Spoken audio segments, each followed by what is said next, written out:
안녕하세요. 이번에는 보니까 올해 10월 19일에 요 산업은행 우리가 모르는 뭐 A매치라고 하는 그런 이제 금융공기업들 시험이 있어요.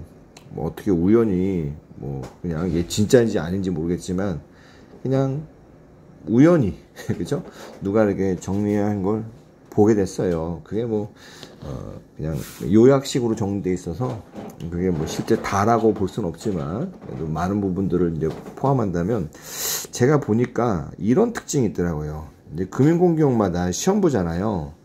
이 필기시험의 특성이 해당 기관의 어떤 주요 사업 영역과 관련된 문제 출제가 좀 메인으로 이루어져요. 제목을 안에서도.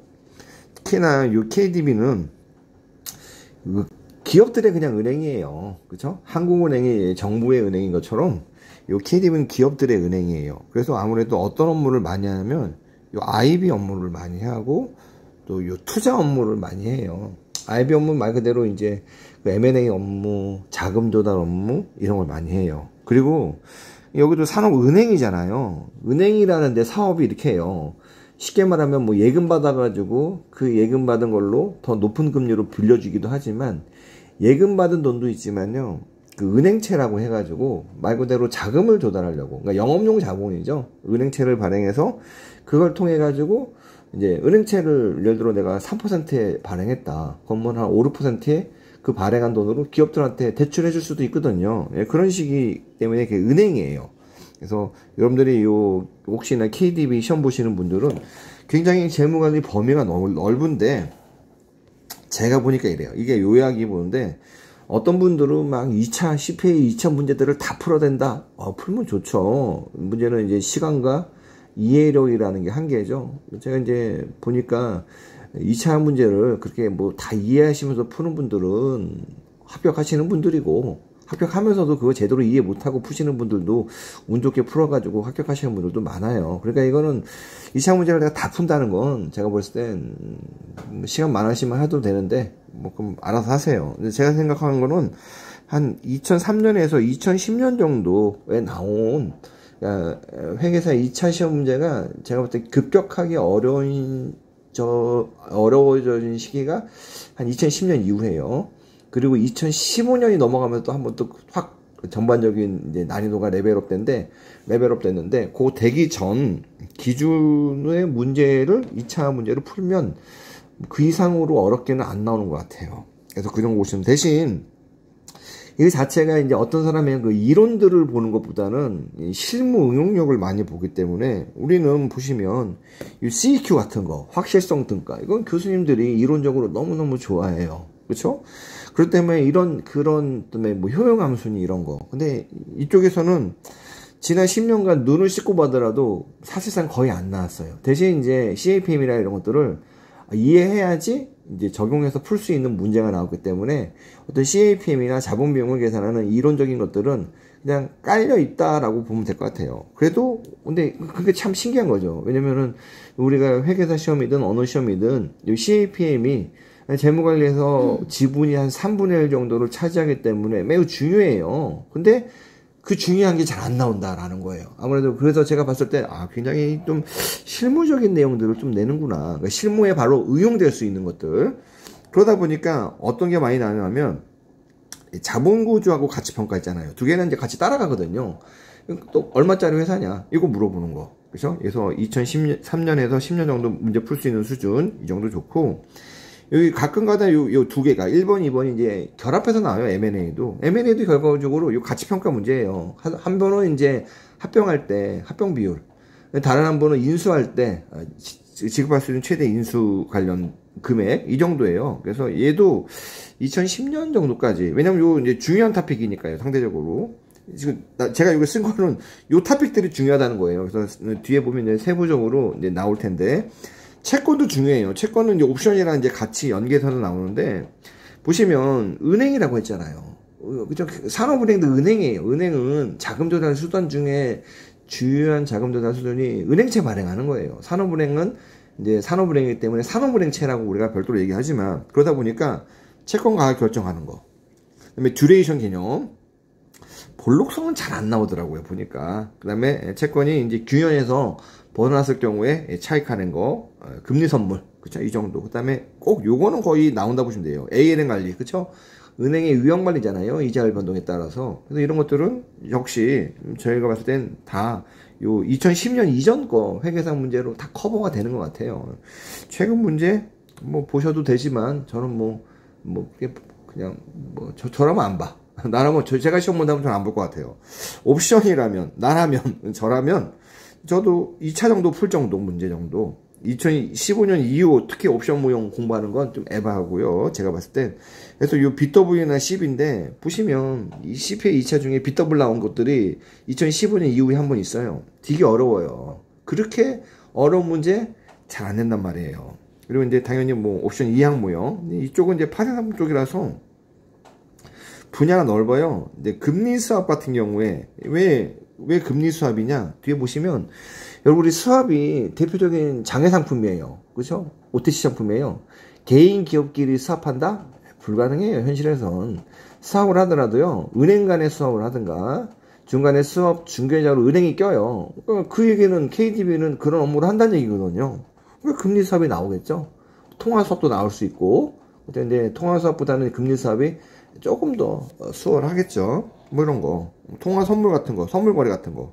그래서 대신 우리가 보면 옵션 가격 거래 중에서는 이 스프레드 모형이 한번 예전에 뭐 박스 스프레드든 뭐 나비든 뭐 버터플라이든 그죠? 콤비네이션이든 뭐 여러 가지가 수직 강세니 약세니 이런 것들이 한때 CPA 2차 시험 문제에 많이 나왔는데 특이하게 KDB 문제에서는 사실상 거의 안 나왔어요. 왜? 제가 처음 봤을 때도 야, 스프레드가 이게 뭐가 그렇게 중요하다고 그래? 전 딱 그 생각밖에 안 들었거든요. 그래서 그 정도 한번 볼까요? 그러니까 MFB 쪽이죠. 자본 예산은요. 사실상 별로 안 나와요. 지난 10년 동안 한 3번 정도예요. 나오더라도 제가 보시면 여기 있잖아. 사실상 거의 안 나옴.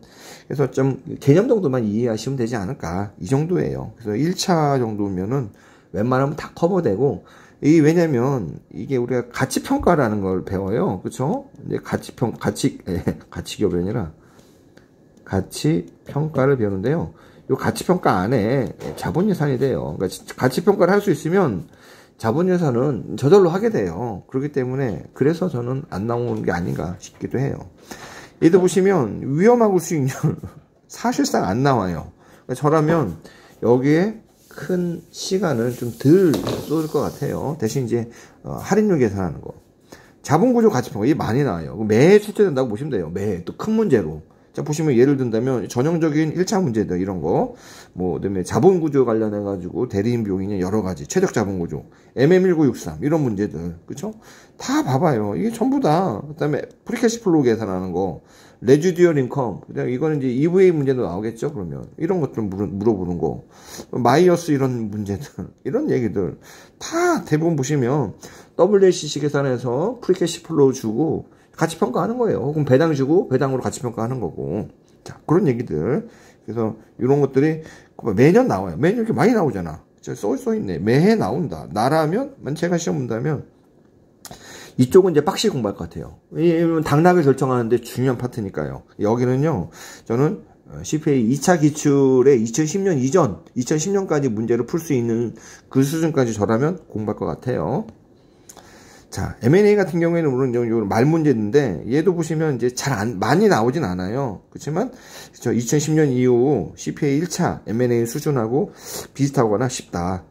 2010년 이전 거. 그래서 M&A도 이제 가치평가랑 연계되기 때문에 우리가 일반적으로 이 전체 재무관리에서 M&A가 차지하는 지분은 작거든요.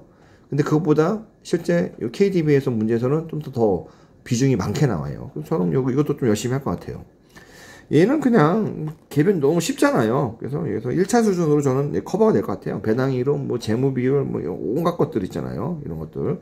대신 채권, 매해 출제돼요. 이런 식으로. 그래서 옵션과 결합된 채권 응용 문제가 볼록성 계산 문제는 안 나와요. 제가 봤을 때. 저 ALM 문제가 많이 나오고 얘는 그냥 매년 2년에 한 번꼴로 나온다고 보시면 될 것 같고 저라면 CPA 2010년 이전 2차 수준까지 빡시게 공부할 것 같아요. 1차 문제를 전부 다 공부하는 거는 조금 에바고, 채권 같은 경우는 1차 문제는 이제 채권 운용 전략 있잖아요. 그런 것들이 좀 안 나오더라고요. 그쵸? 이제 그런 거, 왜냐면 운용 전략도 1차에서는 조금 중요하게 다루는 문제고, 뭐 수익, 그쵸? 적극적 운용 전략, 소극적 운용 전략. 근데 여기서는 별로 중요하게 안 다루더라고요. 그게 아무래도 이제 자금 조달 측면에서 요 채권을 본 거예요. 그 채권을 트레이딩 측면에서 본 게 아니라.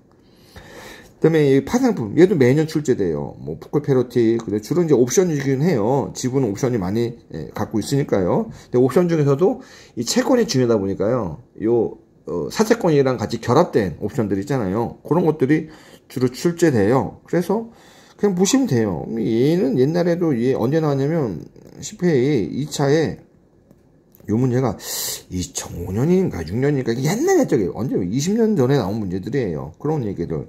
수학 문제들. 수학 문제는 대부분 어렵기 때문에 어렵다는 게 사실 우리가 사업 계산하려면 내가 변동이냐 고정금리냐잖아요. 그럼 누가 고정금리고 누가 변동금리냐를 결정하면은 뭐더라 우리가 무역이론 있잖아요. 비교우익 그걸로 결정하는 거잖아요. 간단해요, 대신. 그리고 대신 뭐 이상한 말들, 뭐 TRS니, 그쵸? 뭐 CDS니, 이런 것들은 개념 정도는 물어보지, 얘네들은 막 디테일하게 물어보진 않아요. 예, 일반적으로 이제.